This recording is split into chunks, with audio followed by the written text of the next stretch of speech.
Hey friends, welcome back to We Were Gamers, a podcast about games. Yeah, sometimes. Yeah. And occasionally us. And also other times about soccer. How did everyone enjoy the finals to the World Cup? Go ahead, JJ. I would say that I enjoyed about 80% of that game. It was really good until it stopped mattering. Oh. I guess. I would say 85% of that game was enjoyable. Okay. I'm just kidding. I enjoyed the whole thing. I don't usually watch straight 90 minutes of soccer, especially on a Sunday when I could be doing other things, chore-wise, house-related, etc.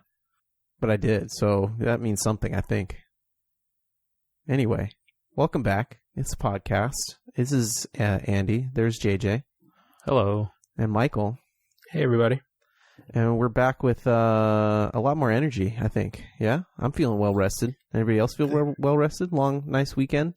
The heat has broken a little bit. Yeah. Yeah. Yes. We're not like... the heat exhaustion has definitely dissipated. I feel like moderately rested since I spent nearly all of Sunday in a car coming back from a wedding in the mountains, which was a lot of fun, and thank you for having us. But congrats to the Dills. Yeah, it is a long drive back from Mammoth, so there was I felt like I needed to sleep for a week. Was there a mobile gaming, or did you drive the whole way? I was driving for the majority of it. Okay. Cool, man. Well, welcome back. And I would say with the break in heat, I got a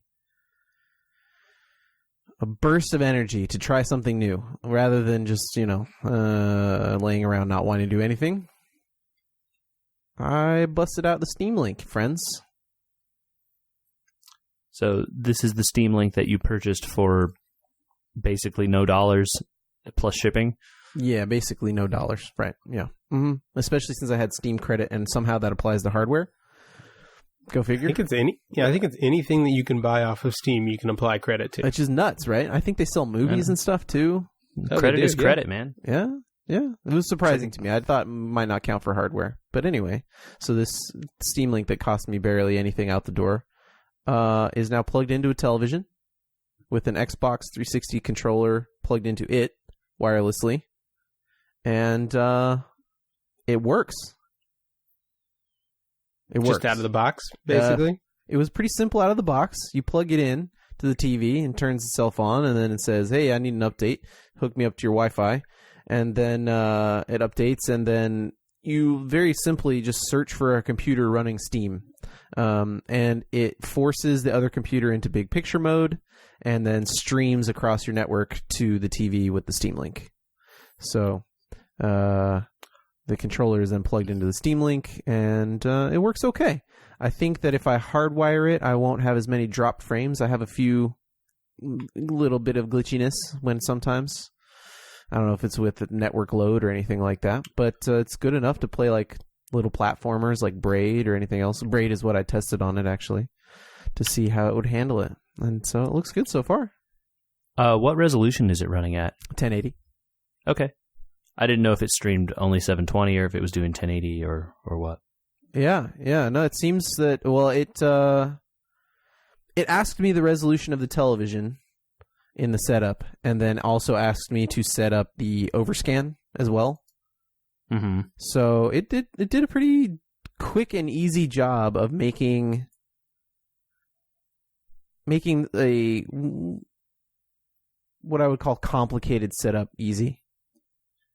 Yeah, the overscan stuff can be a problem with connecting computer-like things to TVs, because TVs do overscan on the edges, and stuff that displays on them knows that and does that intentionally, but stuff on computers typically doesn't. And so then you can end up like losing the portion of the screen on both edges if it's done poorly.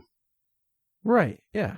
Very often I've had computers, and I expected it with this, but it was right there in the setup, to not have it doing weird stuff. And once you get into, connecting to your computer and everything like that, it's real snappy, at least in the menuing and everything else. And I don't know. Have you guys ever run anything in big picture mode?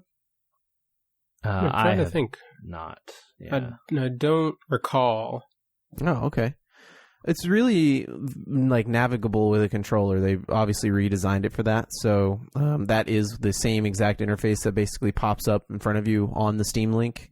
And I wasn't disappointed in it. I didn't find it frustrating or anything. Now, for my use, do I need it to do everything a PlayStation 3 or 4 does as a media player and all that sort of stuff? No, probably not. So I only investigated the gaming part of it, but it seems good so far. That's all I can say. I did have an interesting issue crop up. Have you guys ever had a rechargeable battery so low that it won't charge up again?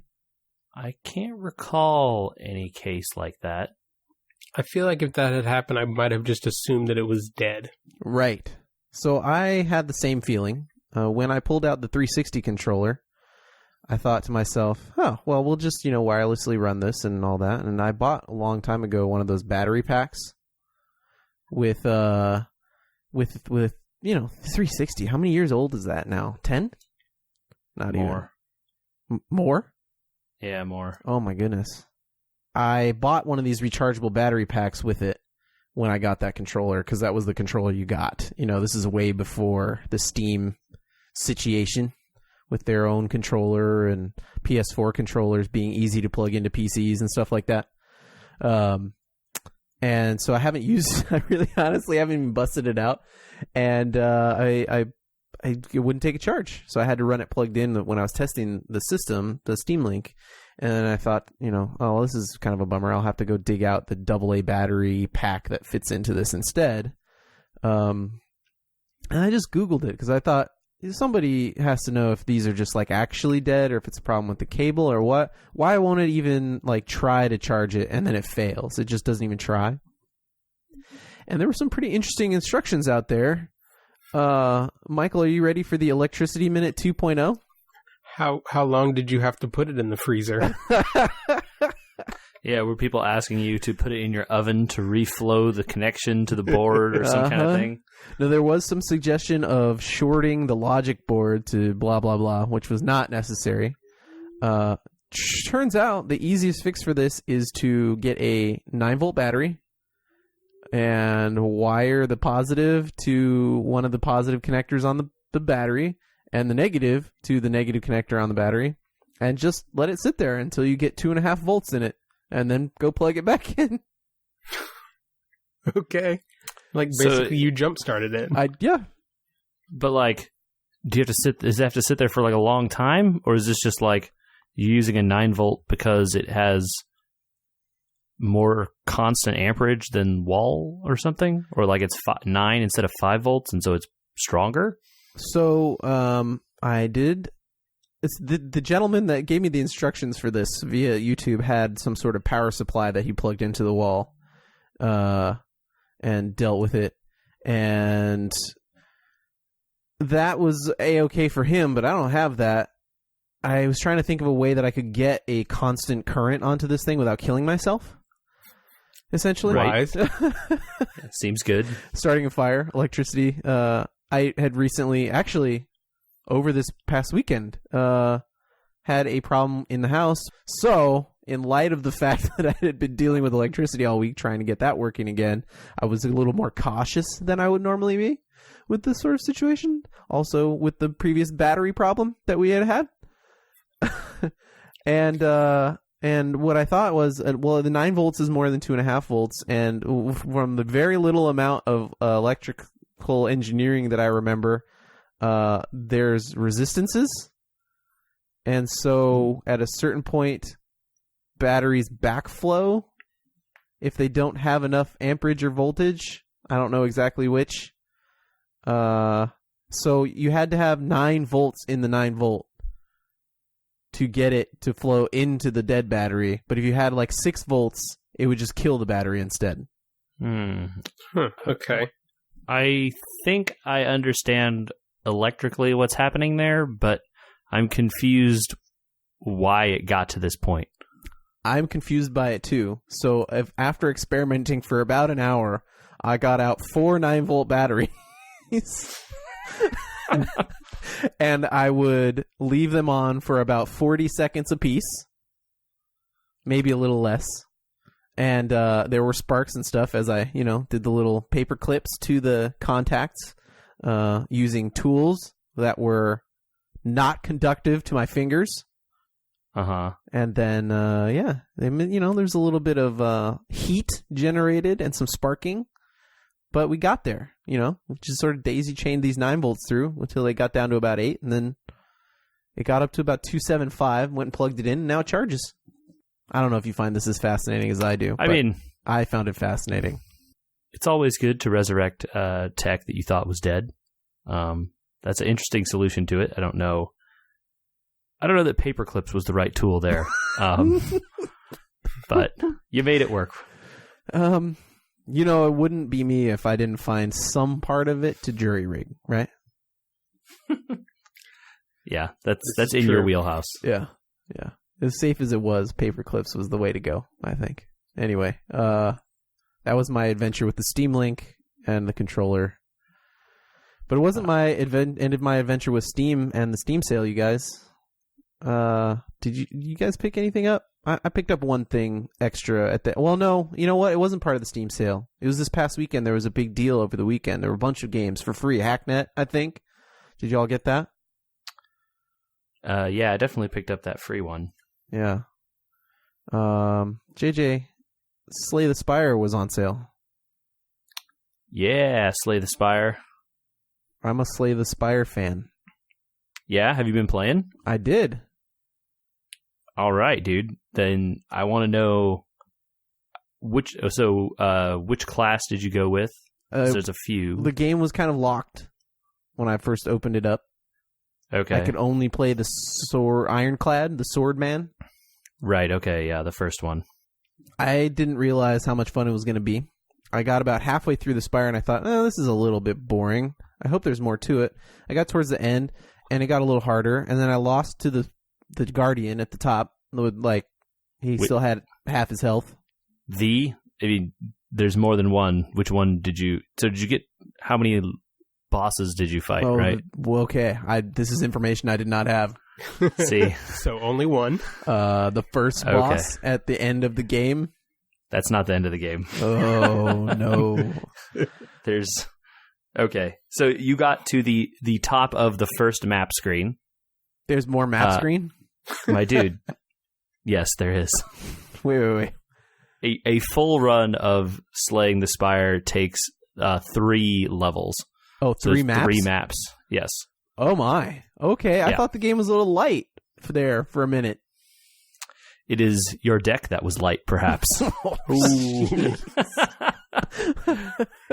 But to be fair, ladies and gentlemen. But to be fair, the game does kind of limit you early in that as you play with each class, it builds to unlocks, and then unlocks more cards and more relics and more things for those classes. I certainly got no rare cards or anything like that. Yeah, and there totally are lots of those, and some of them are crazy, and you get a guaranteed one from beating a boss, and those cards change how you play, definitely. Oh, okay. See? Yeah, it's got just enough Dominion in it and just enough FTL in it to have just totally gotten me hooked. I'm in trouble, I think. I'm able to hold it off because Comic-Con's coming.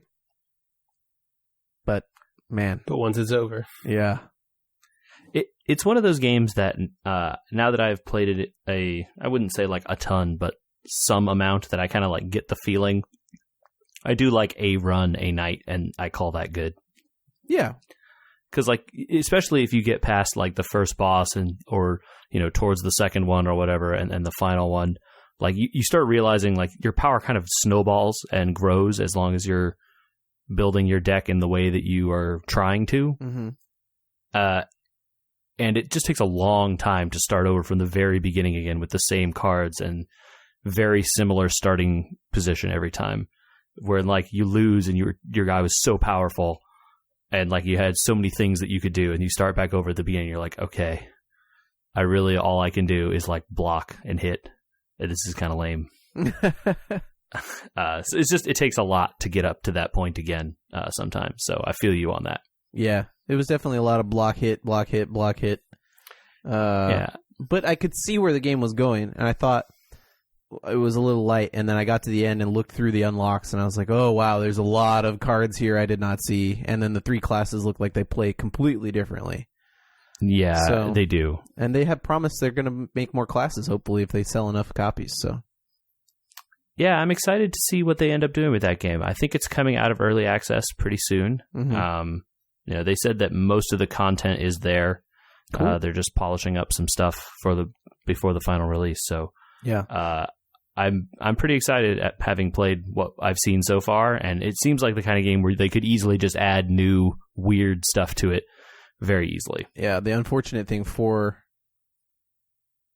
Hearthstone is it's kind of what I wanted from Hearthstone. Yeah, it scratches a different itch, at least for me, in that it doesn't have there's no multiplayer. No, there. I just meant from the from that one mode in Hearthstone, I guess. Yeah. The roguelike mode. Yeah, I agree. It's definitely better than Hearthstone's single-player stuff, for sure. Speaking of which, Yeah, card game minute here, I guess. card game 5 minutes? Card game 20 minutes? What do you need? I don't know. We'll see. The rundown. Yeah. Yeah, we were speaking about Hearthstone. Hearthstone has announced their newest expansion. It is called the Boomsday Project. It seems to star Dr. Boom Again? as the leader of a crazy factory cooking up all kinds of weird science stuff.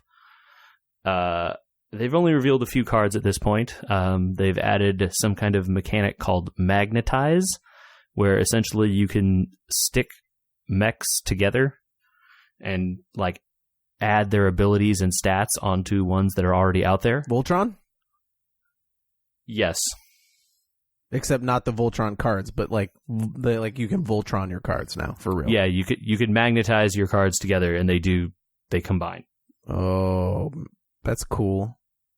That will be broken, I'm sure. Or like maybe it won't be because they're going to only print bad ones. Sure, yeah. It's hard to good know. Point. Yeah. So that seems to be the thing.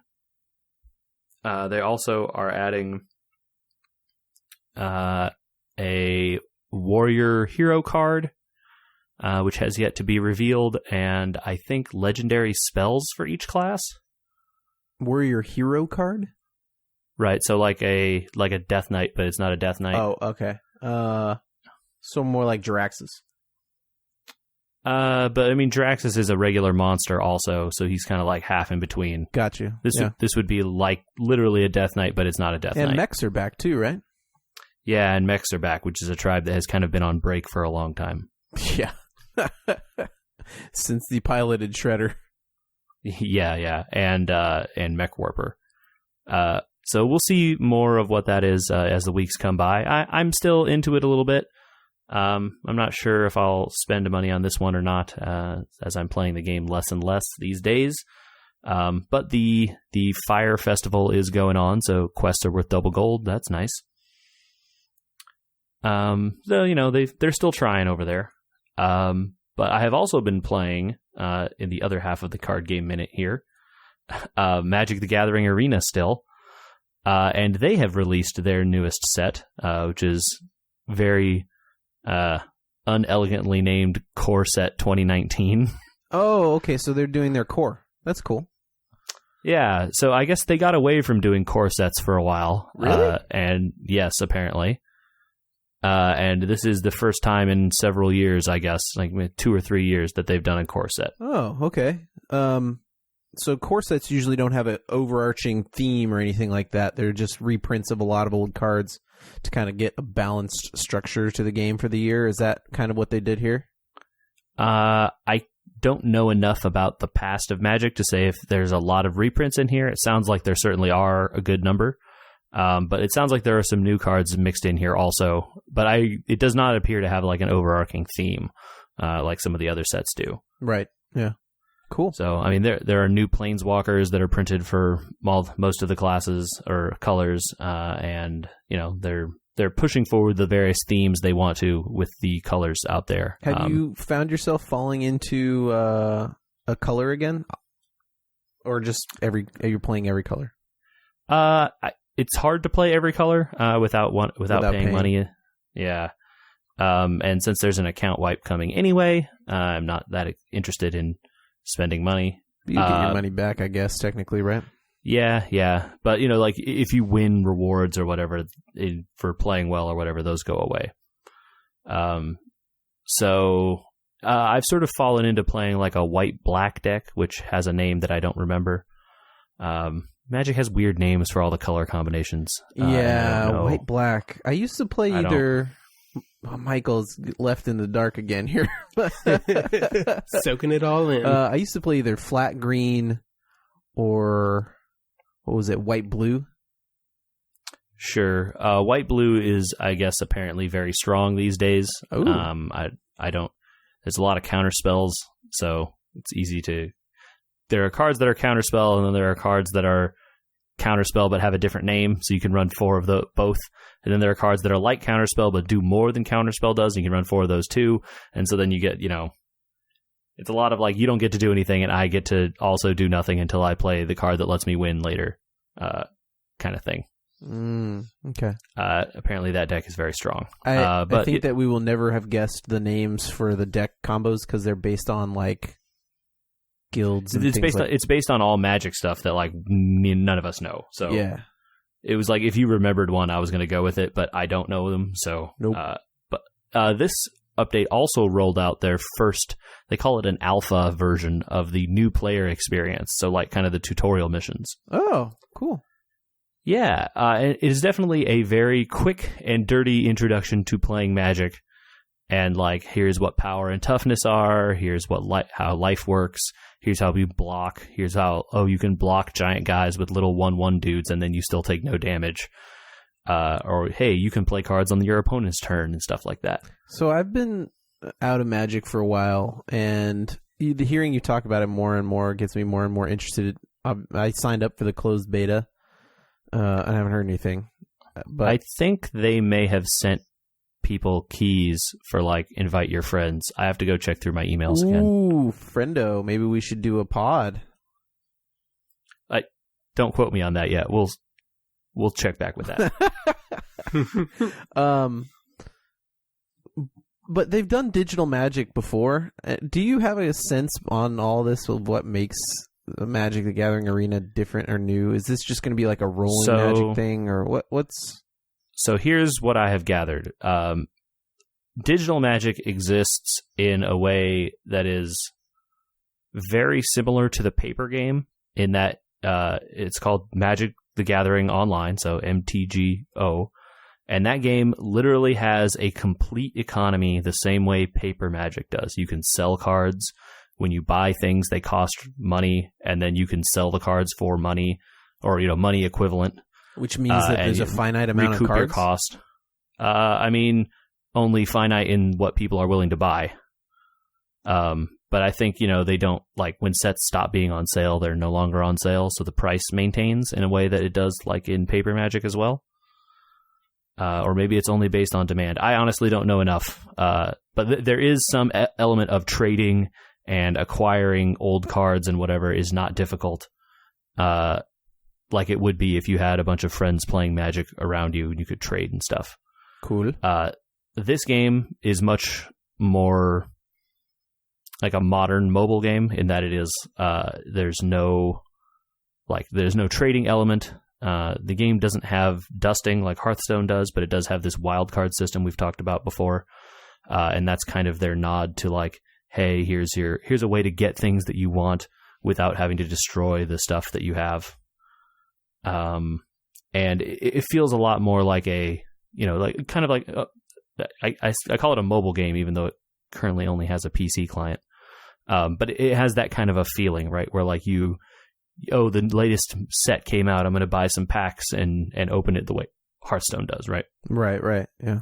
It has a much more slick UI, a more modern interface and stuff like that. And, it sounds like their intent is to keep updating it as the new sets come out. I mean, This most recent set sounds like was released, maybe weeks ago.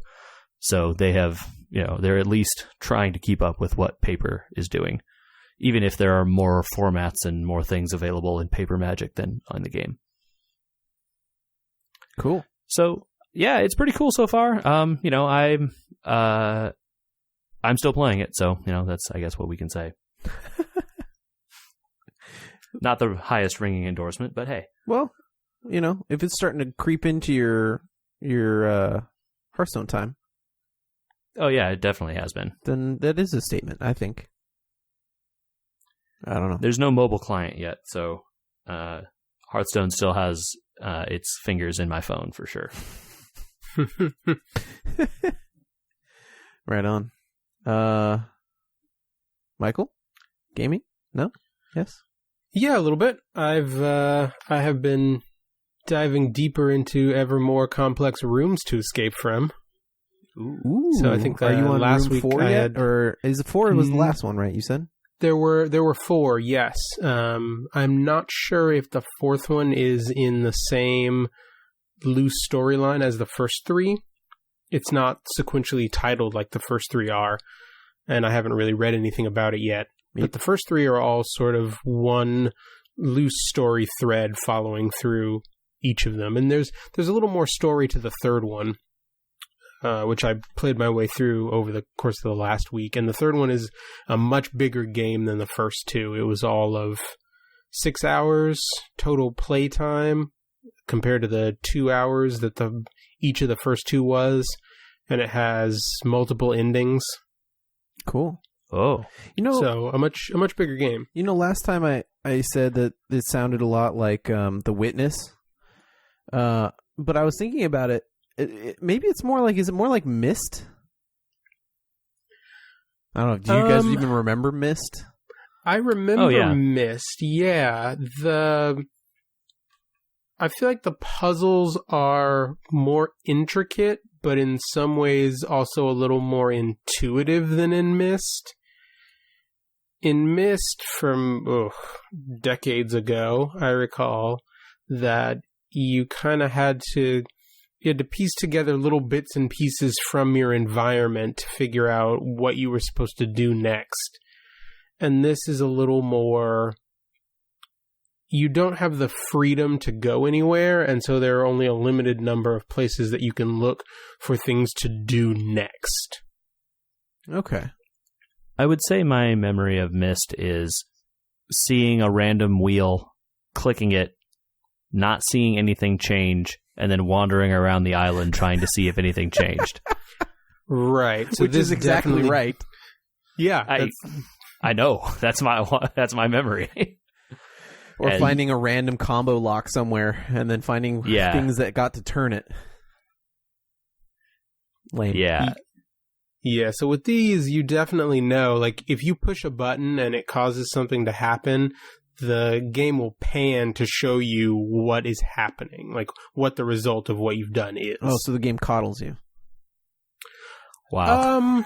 No, not, I wouldn't say that it coddles you, but it definitely doesn't leave you blindfolded in a blackened room and tell you to, it doesn't read what's on the walls. It doesn't make you differentiate every JPEG they have in the game to try to figure out which ones are different.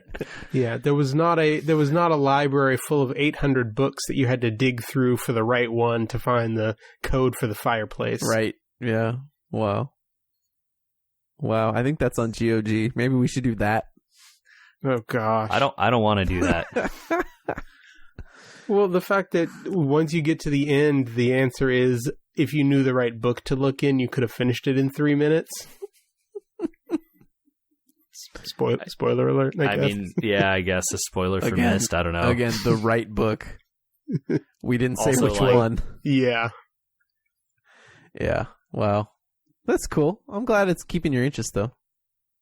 Yeah, so I'm thinking I might save the last one as a good waiting in line game for this coming week. This coming week.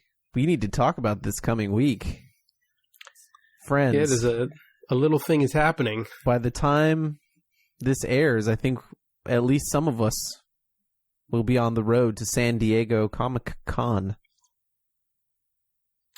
Yeah. 2018 TM. Thank goodness we're preserving their trademark. You know, they're probably not the NFL with that kind of thing, but who knows? So for Comic-Con this coming week, we never even talked about. Rewind. Just, you know, I'm going to make a little rewind sound happen there.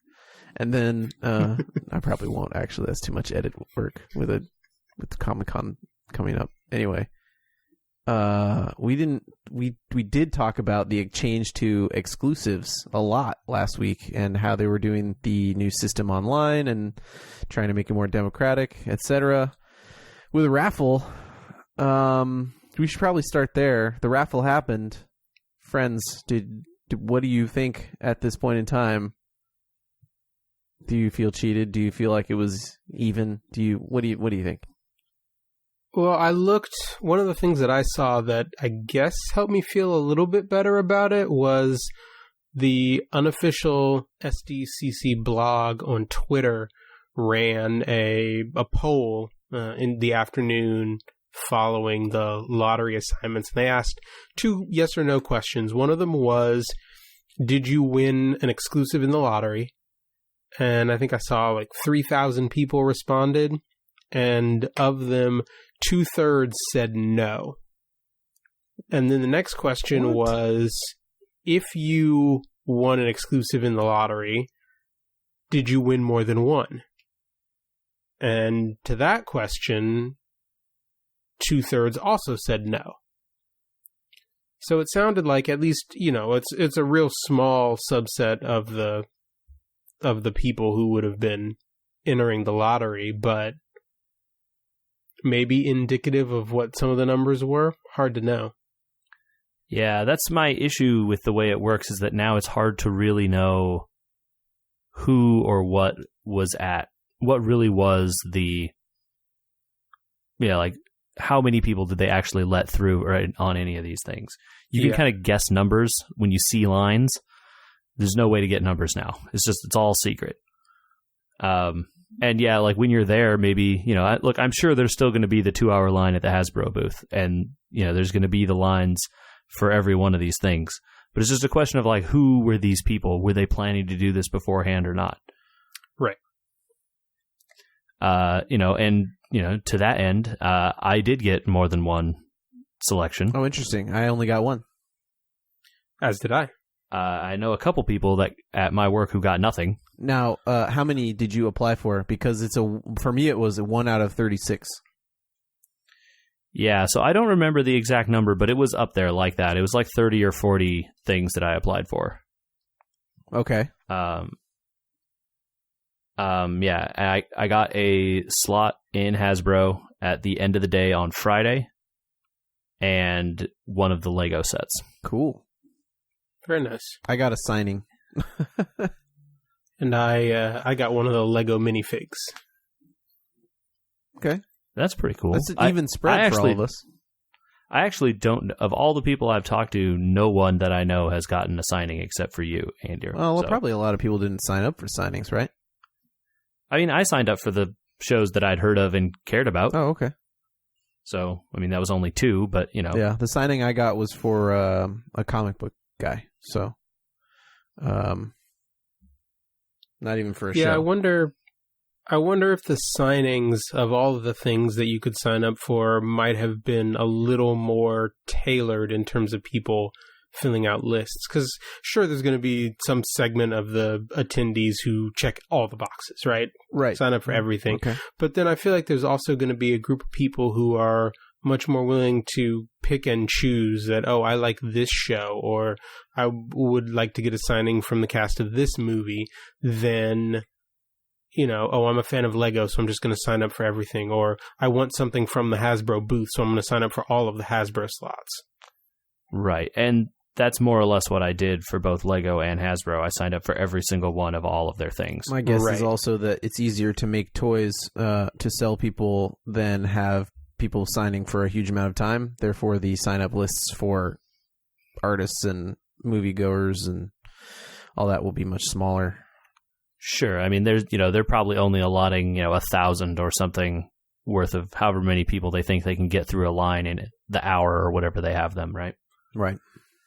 Versus Hasbro and Lego have 4 days worth of time, or not even though, right? Because there are only slots on some of the days, not all of the days. I saw Lego I'm not slots sure. on every day. Yeah, Lego's doing every day. And in fact, Lego for the minifigs is still doing it upstairs where the waiting in line raffle used to be in the sales pavilion. So you don't even go to the booth. Really? Interesting. Yeah, I think interesting. you take your printout upstairs to the sales pavilion, and I'm sure they'll have like a table set up, and you just show them your confirmation, and they hand you the minifig. You know what which I kind of appreciate.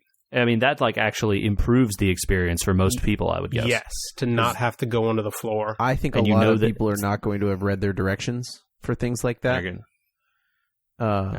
And specifically for signings, sorry, JJ, but specifically for signings, because this might affect what you're going to say, but specifically for signings, mine says you have to go get a wristband from 7 to 9 a.m. Well, the con doesn't open until 9, so if somebody doesn't read the directions before then, they're going to be SOL. Yeah, I mean, I guess I don't have a lot of sympathy for you if the thing that you signed up for you didn't bother to read the directions for.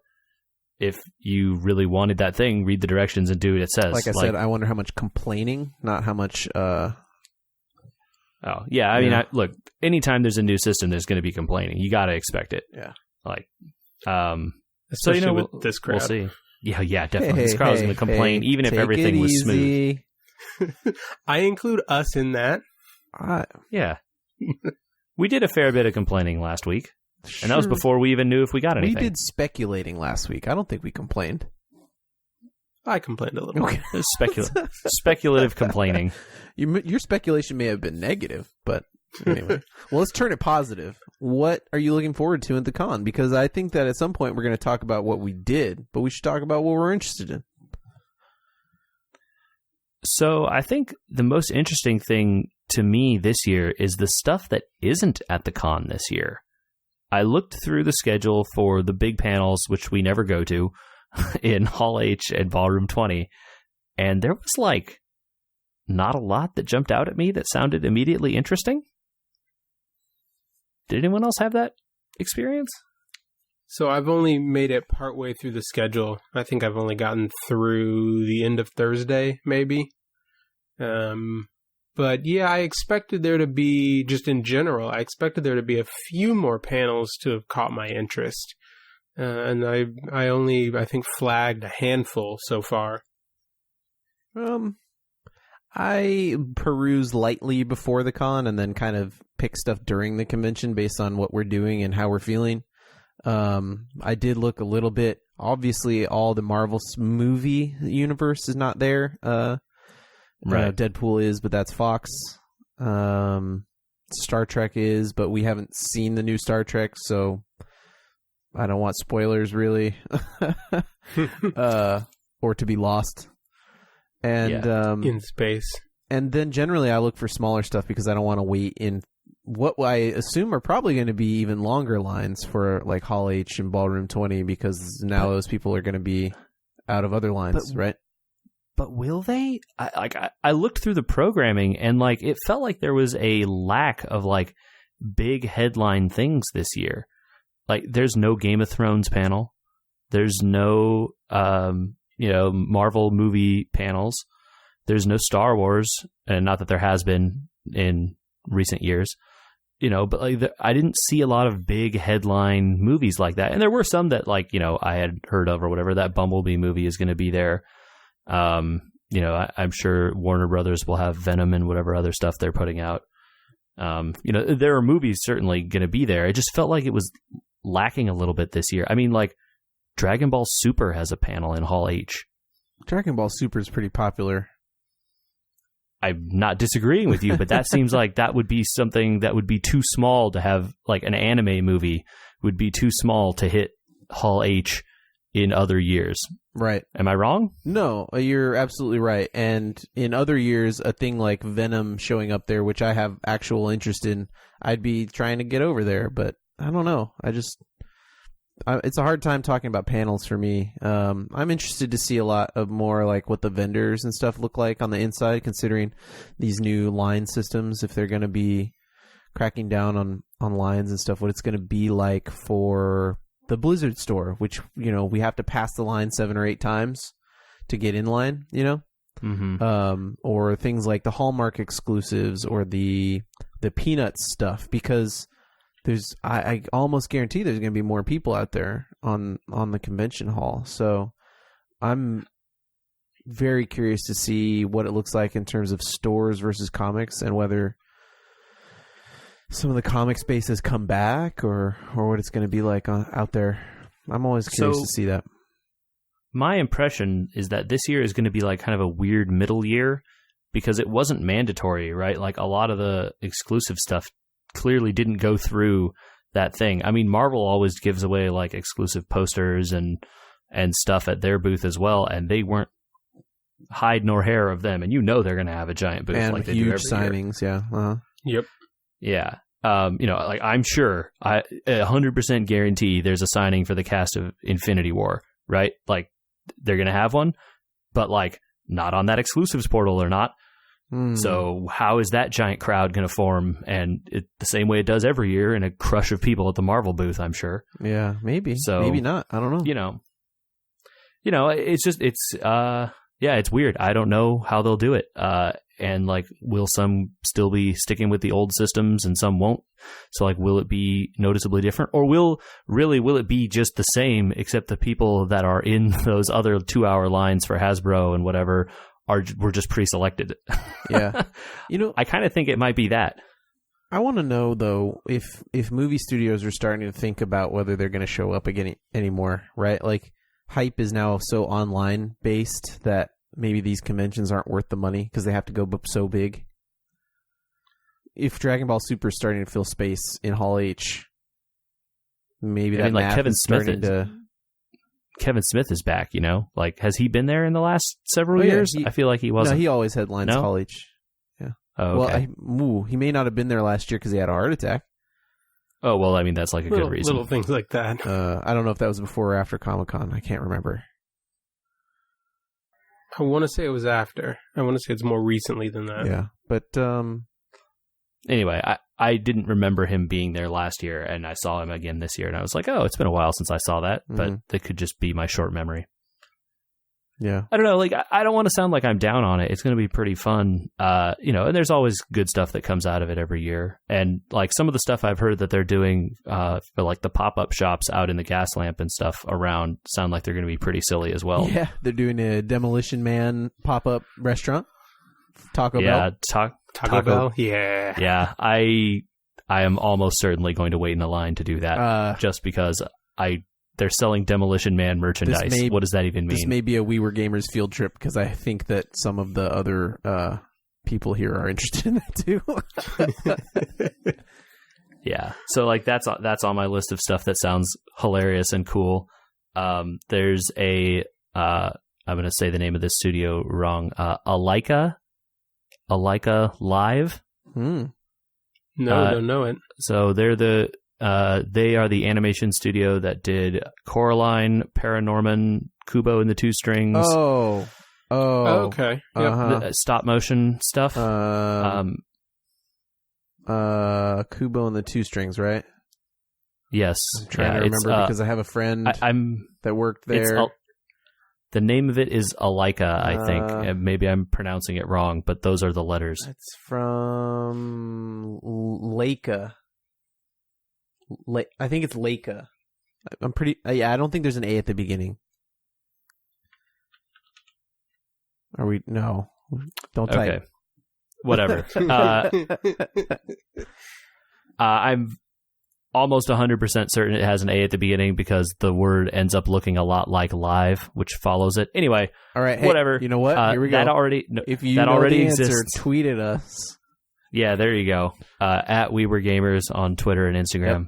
Hit us up with that. We'd love to know. But that actually is already open in the San Diego Gaslamp. Oh, really?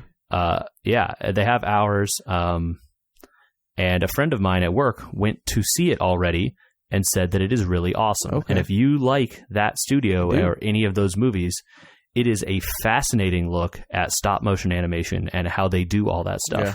It is extremely detailed. It's like a museum inside there. There's a tour guide and they show you all the exhibits. Oh, awesome. They have an actual animator there.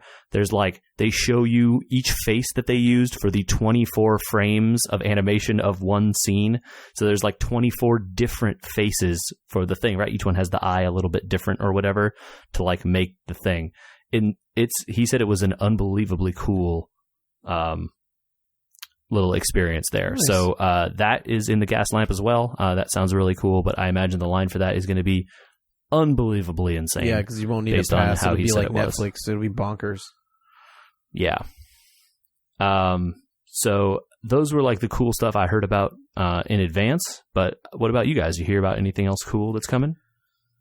So I was going to go with an interesting side note. I don't know. Did you guys read the email that got sent out about the changes that they're making to traffic flow around the convention center?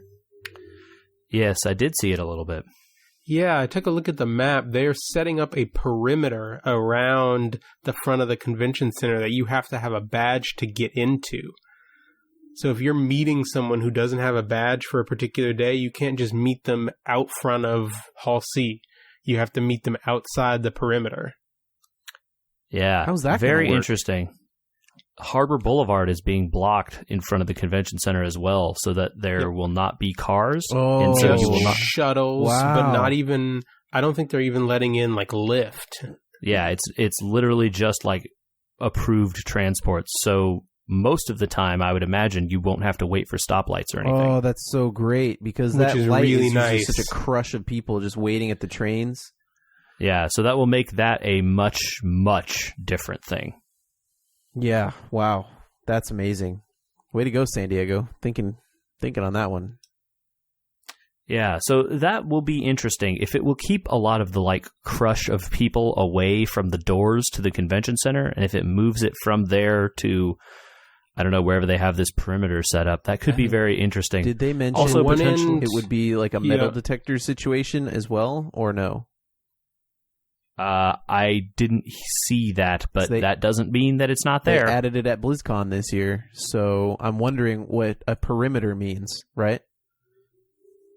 Yep. Yeah, very possible. Because if they move it out away from the convention center, that gives them space to set up something like that if they wanted to. And it's only on the front side, too. The back side is normally open to pedestrian traffic. Will the entrance from the back still be open? I think The so. entrance from the back but is I think always I open, think but- the back is easier to deal with because of the stairs. Right. Yeah, so it should be pretty different. They're also blocking the streets differently in terms of forcing cars to turn around and stuff earlier, I think. So there's more walk-only streets, which is a little different from how they've done it in previous years as well. So it's going to be a relatively different experience, I think. Wow, that's exciting. I think outside... Oh, well, I did sign up for this one thing, and I'll have to report back on how it goes. But I was sent an email by Skybound as part of their Insiders program, which is like a rewards program for their store or whatever, to go get tickets to like an Insiders meeting, and I could get 2 tickets. So at some point, I'll have to go check that out. It's like a 2-hour meet and greet, they said, with... Skybound is owned by Robert Kirkman, so could be anyone related to... I think they have 8 comics at this point. That's cool. Yeah, Yeah, and that's cool. taking place outside the convention, so we'll see where that's at. Yeah. Oh, so anyway, that's our con preview, I guess, right? I want to end the pod with a don't at me take.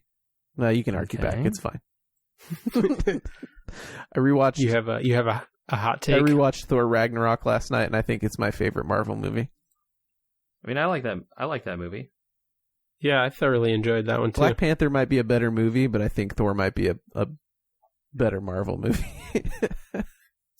There's a difference between saying that it's your favorite and it's the best. Right, sure. I don't think you're going to catch flack for saying it's your favorite. Okay. Maybe I should try and catch flack by saying it's the best. Yeah, I mean, like, what makes it the best? Like, is it better cinema? Music, cinema, characters. It's certainly much funnier than almost all the other Marvel movies. But it seems probably all of them. It seems more genuinely funny to me than like the smarmy Guardians of the Galaxy funny. The first Guardians of the Galaxy is what it really, I think, hit closest to. Sure. But everybody in that's a little bit smarmy, right? That's just the character that Chris Pratt plays, though. Yeah, and by the second one, Drax is like Chris Pratt again also. A little bit. Yeah. But I don't know. The whole thing makes me smile, and the soundtrack is amazing. And getting to like interact with the Hulk and not have to see Banner fighting with Tony Stark all the time, or even really have to do anything science related, which is the worst part of Bruce Banner. Was pretty good. I don't know. Anyway. If people have hot takes about Thor Ragnarok, where should they go? You can hit us up on Facebook at We Were Gamers, also Twitter and Instagram. Follow us wherever fine podcasts are.